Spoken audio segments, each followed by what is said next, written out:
Morse Code of Weather time. You're talking about climate classification today, Jacob. Yeah, it's maybe something you don't think about every day, but climate is what we expect, weather is what we get. So climate is kind of what our entire globe is defined by, and there's different zones that experience wildly different temperature variations, and there's a classification system to define all those different zones called the Köppen climate classification system. Categorizes climate zones throughout the world based on local vegetation. It was developed by Vladimir Koppen. He lived in the late 1800s, early 1900s, Russian, German geographer, meteorologist, climatologist, published his first climate zones map in 1884. But the system that we know today was developed around 1900, with the final version being released in 1936. So here's that Köppen climate classification map, where you see the Sahara Desert, a dry climate zone, obviously, where we have tropical regions like in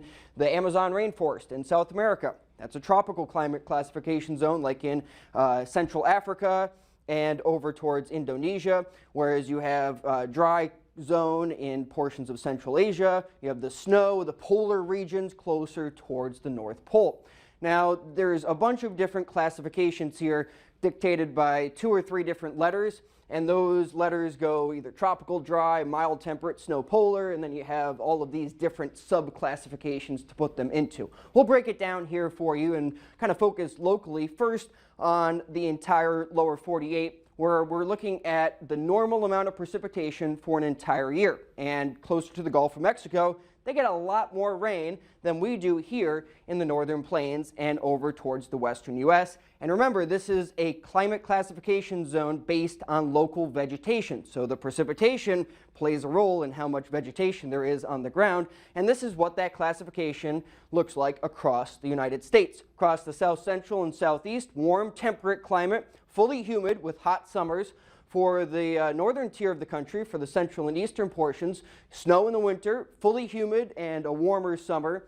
But then once you get closer to the Rocky Mountains, and this impacts portions of western North Dakota, that's called the cold, arid climate classification zone. Arid meaning a little bit more dry, and of course that colder feature that we see here in the northern plains. Focusing just on North Dakota, the humid continental classification is for most of the state, whereas we have semi-arid for that far western part of the region. And again, we have to tie it back to our normal amount of precipitation that we see throughout an entire year. Across western North Dakota, it's 16 to 18 inches, even less than 16 inches in portions of far western North Dakota, whereas closer towards the Red River Valley, they see 20 to 24 or even more inches of rain throughout an entire year. And that plays a factor, or plays a role into what soil looks like across the region and impacts what we farm, or what kind of agriculture we see across North Dakota, where we have the most fertile soil in the Red River Valley, where you have the most precipitation. The ground becomes more clay, sand, and gravel types in the drift prairie towards central and the central North Dakota and the James River Valley. Then you get more so towards the Badlands and the Missouri slope of southwest North Dakota, where you have a little bit more clay in the ground. More livestock grazing takes place there compared to the crops that are grown elsewhere. So again, we have the humid continental, that's the classification zone for most of North Dakota, whereas we have the semi-arid classification for the west. And what's the difference between the two? Well, all of us in North Dakota see all 4 seasons. Of course, there's extremes from the summer to the winter. And most of North Dakota, with that humid continental classification, warm to hot, somewhat humid summers, and then we have our cold and windy winters. But in the west, with that semi-arid classification, less precipitation, as I've talked about, less humidity as well, and that generally leads to a larger diurnal temperature difference. Diurnal range is your high temperature and your low temperature, the difference between the two. And when you have a larger diurnal temperature swing from your lows to your highs, that's seen a lot more across western North Dakota. The higher elevation in the far southwest also kind of plays a role into this. White Butte at 3,500 feet compared to far northeastern North Dakota, the lowest elevation in the state at only 750 feet above sea level. So the diurnal range, here's an example from this past weekend.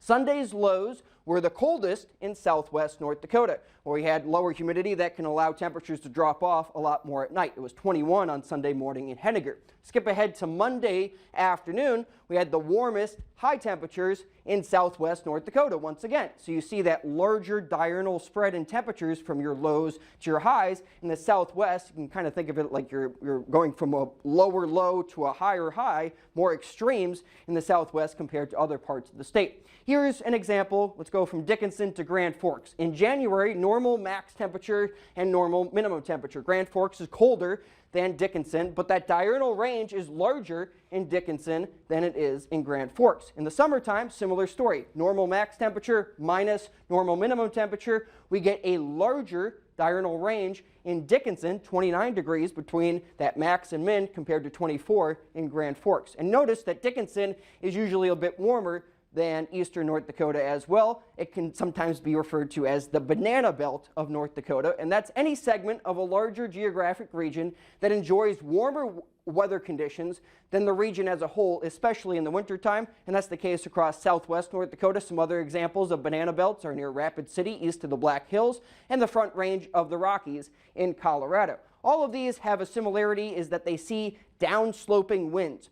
Here in southwest North Dakota, you get west winds that downslope off the Rockies and the higher elevations of Montana and Wyoming, leading to that warmer temperature area in southwest North Dakota, usually less snow cover in the winter and less humidity, especially in the summertime. Those downsloping winds meaning that you go from a higher elevation to a lower elevation. Here locally it's a west wind that would be downsloping and warming as it descends from that higher elevation down into the lower elevation. So interesting how the different parts of North Dakota see different types of weather and how we can classify those as different climate zones. The banana belt is the place to be, I'm telling you. You and Kevin have said before, let's take a road trip to Yes, Henninger or Bowman absolutely, and yes. experience that banana belt in the wintertime.